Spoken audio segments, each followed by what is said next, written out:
yellow. Hindi ko alam kung anong pangalan nitong bulaklak. Ayan, oh. Yung puno is parang kalachuchi.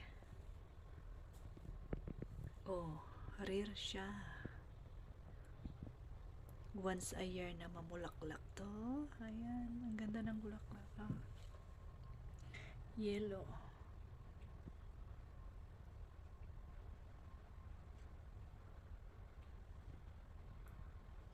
Ayan yung dahon niya.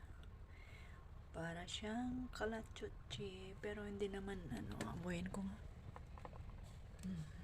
Walang amoy yung bulaklak.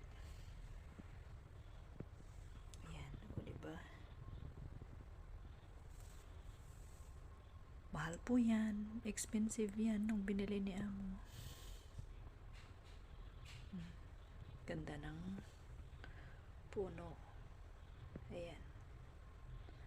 Once a year na mamulaklak. Okay, ayan. Ganda-ganda. Laki ng taba yung